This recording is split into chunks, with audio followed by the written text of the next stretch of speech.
I'm Rob Skinner, and this is the Rob Skinner Podcast. If you've ever considered planting a church, leading in the ministry full or part-time, then you need to read my book, How to Plant and Grow a Church.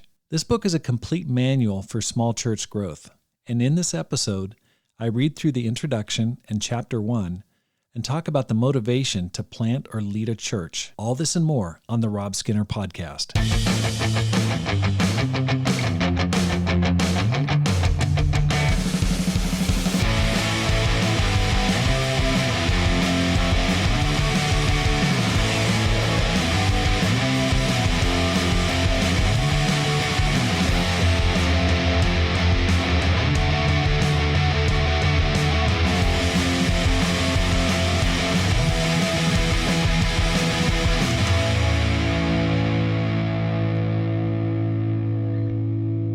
Welcome back to the Rob Skinner Podcast. My goal is to inspire you to live a no-regrets life, make this life count, and multiply disciples, leaders, and churches.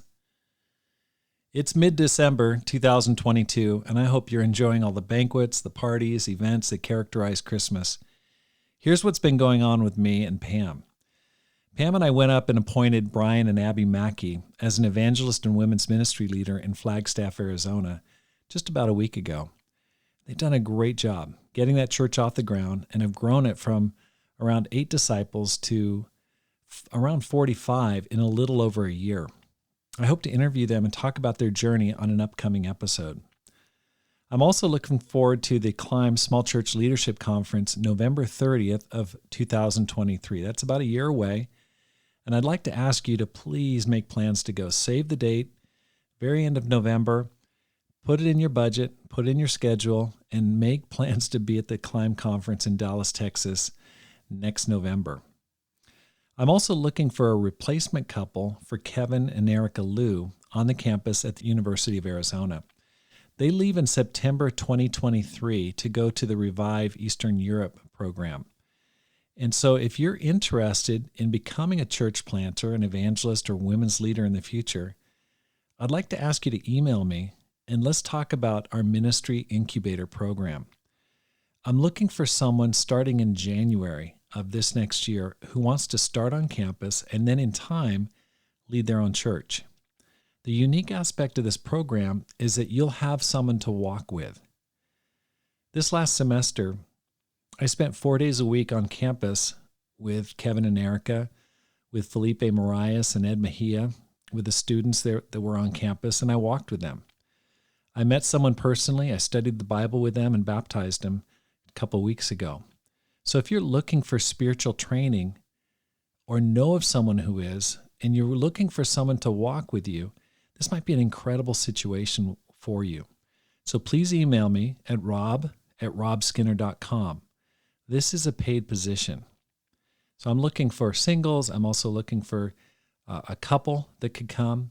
And again, I'm looking for someone probably as soon as January, because that way Kevin and Erica can be there, I'll be there, and there'll be an overlap. And so in September, you would take over leading the campus ministry at the University of Arizona. I'm also looking for adults who would like to lead a small church in a suburban setting. I'm praying to plant churches around the Tucson metropolitan area, and I'm looking for a married couple with kids, empty nesters, or retirees who'd be interested in joining a mission team or leading a small church in the Tucson metro area. So please email me at rob@robskinner.com. So if you're thinking about retiring or if you'd like to live in a cheaper place, Tucson's an amazing, amazing area of about 1.3 million. The weather's incredible. I think you'd really enjoy it. Now I'm going to get into my book. I've been thinking a lot about this. I was sitting down having a quiet time today and just thanking God for the incredible blessings this past year. A couple amazing things. Just had prayed to meet someone who's open to study the Bible and baptize them, and that happened.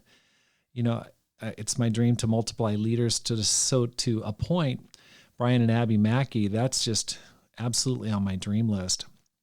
And it made me think about mission plantings because a couple of years ago I went up to Flagstaff, and there's a remnant. There's a few people hanging on, and they were just, being faithful. And I told him, I said, listen, we're going to get a church going up here. It's going to be awesome. It's going to be amazing through the power of God. And I went up there last weekend to see the church, and it's thriving. It's absolutely bumping. I mean, they're meeting in a new building. They're unified. They're baptizing. There's a ton of people studying the Bible.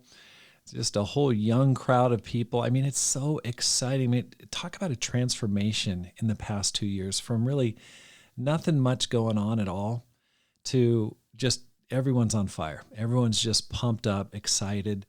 And it was thrilling to me because it reminded me of what really gets me pumped up, which is multiplying disciples, leaders, and churches. And it made me think, I really want to read my book, How to Plant and Grow a Church.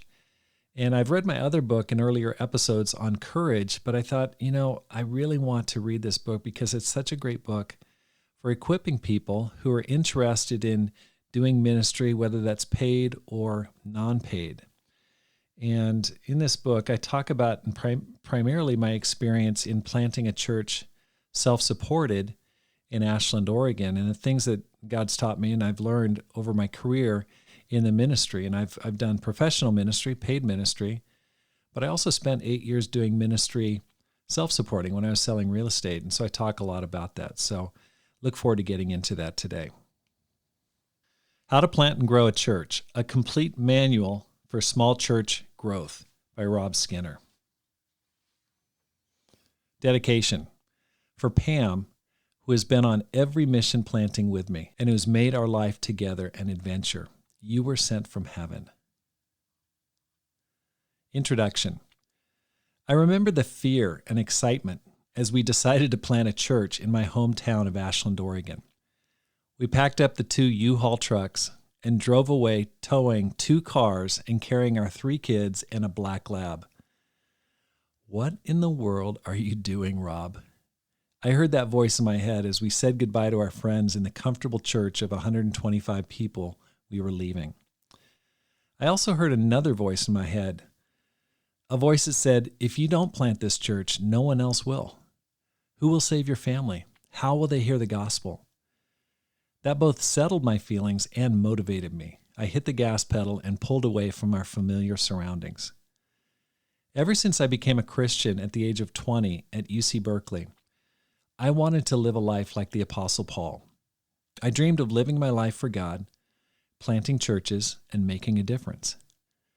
Maybe I wasn't so excited about the beatings and the stoning, but the movement, the passion, the adventure fired up my young Christian spirit. I thought to myself, if God needed great leaders like Paul 2,000 years ago when the world population measured in the millions, how much more does he need leaders now when we're approaching 7 billion on the planet? That early passion has led my wife and me around the world planting churches in Egypt, Japan, Oregon, Alaska, Idaho, and now Tucson, Arizona, and Flagstaff, Arizona. There's nothing that can match the exhilaration of starting a church where there is none and seeing people persuaded to follow Jesus. The fear, the risk, the adventure, and the rewards are unmatched in this world. I'm writing this book to those who are considering planting or joining a new church planting anywhere in this world. The need is there. The opportunity is there. The only thing missing is the workers. I will share what I've learned over the past 26 years in leading and planting churches. The book will cover how to plant a church self-supporting or supported by other churches or backers. If you have a desire to make a massive difference with your life, to see the impact of your life multiply, I applaud you for your willingness to become a missionary. Too many Christians live in fear and settle for a comfortable existence rather than seeing their lives count by making disciples all over the world. Chapter 1. Why do you want to plant a church? It has always been my ambition to preach the gospel where Christ was not known, so that I would not be building on someone else's foundation. Romans 15, verse 20.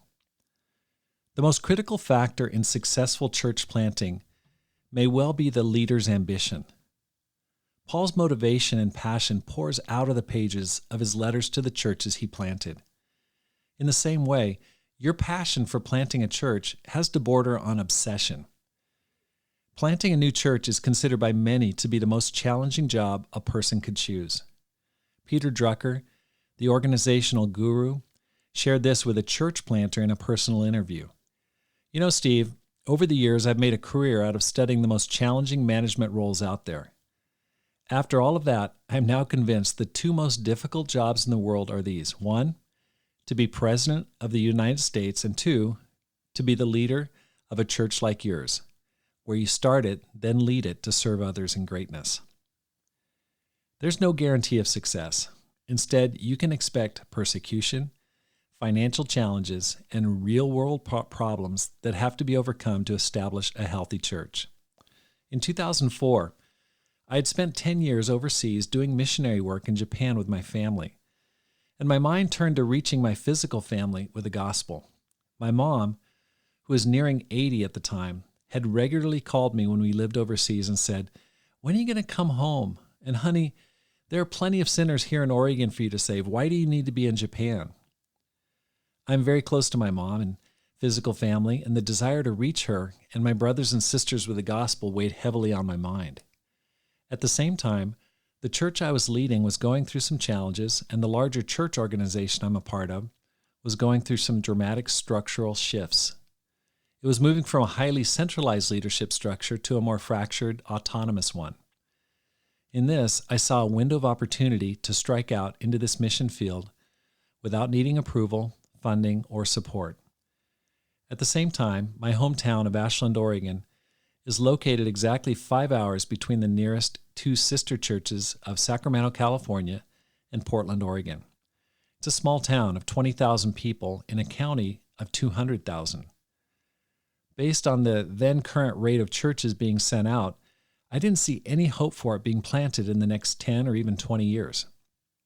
I knew in my gut that if my mom passed away without having access to a fired-up group of disciples within easy driving distance, I'd regret it. I knew that I couldn't live with myself if I didn't give my family a chance to hear the gospel and respond to it. That's when I decided to go and plant a church there. That motivation carried me from that point to see a healthy church that averaged 80 people on Sundays, and when we left, we had a special anniversary service of over 150 people. This decision meant I would have to support myself, family, and the church startup through my own income. I didn't know at the time that I'd go through the worst recession in the post-war record and a real estate market that crashed after I got into real estate sales. In the bottom of the recession, we were forced to cash out our retirement savings to make it through that difficult time. However, when I look back on that time and remember the faces of those lives saved because of our decision, I don't regret our choice and would gladly do it again. I knew why I was there and was willing to pay the price. Your motivation for planting a church is critical to the success of your work. It can't merely be a job, hobby, or desire to preach that drives you. Instead, search your heart for a fire that burns within you, like the prophet Jeremiah wrote in Jeremiah 20, verse 9. But if I say, I will not mention his word or speak any more in his name, his word is in my heart like a fire shut up in my bones. I am weary of holding it in. Indeed, I cannot. You must know that if you don't do it, your life will not be the same. Godly compulsion and desire edging on obsession must be descriptive of your motivation. We can gain perspective by thinking of people with much lesser goals who found the will to press past unbelievable obstacles to attain a dream. In his book, Education of a Bodybuilder, Arnold Schwarzenegger shares about his motivation to pursue his dream to enter his first bodybuilding contest, the Junior Mr. Europe competition. At the time, Arnold had just been inducted in the Austrian army, was going through basic training. The only excuse his superiors would accept for leaving during this phase of training was the death of a parent. He writes, "The Junior Mr. Europe meant so much to me that I didn't care what consequences I'd have to suffer. I crawled over the wall, taking only the clothes I was wearing. I had barely enough money to buy a third-class train ticket. I arrived a day later in Stuttgart. I had to borrow someone else's posing trunks, someone else's body oil. I wasn't sure how I'd done. Finally, the announcement came that I'd won. Arnold Schwarzenegger, Mr. Europe Jr. I borrowed money to travel back to the base, and they caught me as I was climbing over the wall. I sat in jail for 7 days with only a blanket on a cold stone bench and almost no food. But I had my trophy, and I didn't care if they locked me up for a whole year. It had been worth it. Paul also looked to the world around him to clarify his motivation in 1 Corinthians chapter 9, verse 25. Everyone who competes in the game goes into strict training. They do it to get a crown that will not last, but we do it to get a crown that will last forever. Schwarzenegger's motivation drove him from that point to become a championship bodybuilder, actor, and eventually governor of California. That intensity for trophies that eventually fade or rust should make us question how much we're willing to sacrifice for a crown that will last forever, winning the eternal souls of men for God. Before you consider leading or going on a mission team, ask yourself, how deep is my motivation? Am I willing to pay the price for others to be saved? Is it worth all I have, all I own? Is reaching out to the lost a job for me or a burning passion that fires me up daily? Although these are questions every disciple should ask, for those who lead a planting, they are indispensable. Called by God. Shortly after I got baptized, on April 4th, 1986, while attending UC Berkeley, I went home on holiday to my hometown of Ashland, Oregon. Ashland is a beautiful small town in southern Oregon and home of the Oregon Shakespeare Festival. I went to the local traditional church the first Sunday I arrived. I stepped into the worship hall and sat down as 18 others sat down, scattered around the church. After the minister delivered a lesson and the people filed out, I walked away disheartened. I thought to myself, my family will never come to this church. It's too boring. The people were nice, but the experience left me longing for more. I thought to myself, there needs to be a fired-up church here. Little did I know that my heart's desire would come to fruition 18 years later, when God would call me to plant that church in my hometown. Acts 16, verse 6 through 10 says, Paul and his companions traveled throughout the region of Phrygia and Galatia, having been kept by the Holy Spirit from preaching the word in the province of Asia. When they came to the border of Mysia, they tried to enter Bithynia, but the Spirit of Jesus would not allow them to. So they passed by Mysia and went down to Troas. During the night, Paul had a vision of a man of Macedonia standing and begging him, "Come over to Macedonia and help us." After Paul had seen the vision, we got ready at once to leave for Macedonia, concluding that God had called us to preach the gospel to them. Paul felt called and compelled by God to go from Asia into Europe. As God continued to spread his word, a turning point occurred that would take the gospel around the world. Like Paul, you will need to feel and sense a calling from God. You may not experience a vision or audible voice from God, but you can still detect when God is calling you to a specific mission. How do you know if God's calling you? Well, you experience relentless compassion for the people God is calling you to reach. You sense the Spirit moving the idea front of mind repeatedly. You feel naturally moved emotionally as your idea becomes a conviction.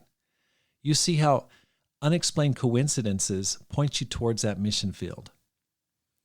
Self-motivated leadership. Your motivation must come from God, working within your own heart and spirit to sustain the hard work and sacrifice required. If you feel driven to plant a church for reasons other than those that come from within, you will struggle. The nature of planting a church is so demanding that lesser motivations will be exposed and you will likely quit. Those drawn to church planting anticipate the freedom and independence that a new church demands. They look forward to fulfilling personal dreams.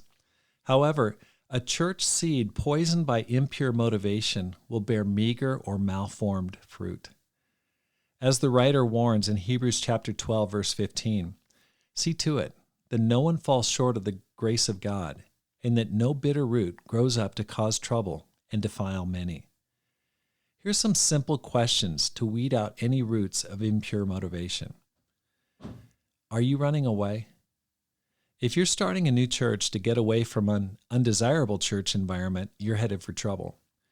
Instead of constructive dreams for the area, the church planner desires to be different from the quote-unquote nightmare or quote-unquote legalism he or she just left. Rather than considering how to build the church, they're trying to eliminate what they no longer want.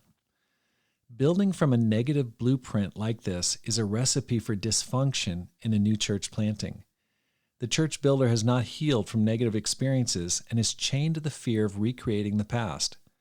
Symptoms include constant mention of the previous churches, former leaders, and their mistakes.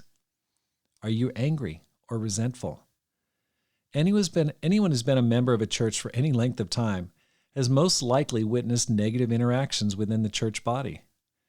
Instead of dealing directly with those who have offended you and pursuing reconciliation, you could choose to avoid the irritation, annoyance, or source of pain by going elsewhere or starting over. You may even attract others who feel the same way. Many quote-unquote church drifters gravitate to a new church with a new foundation. They believe the old people were the problem and new people will fix it.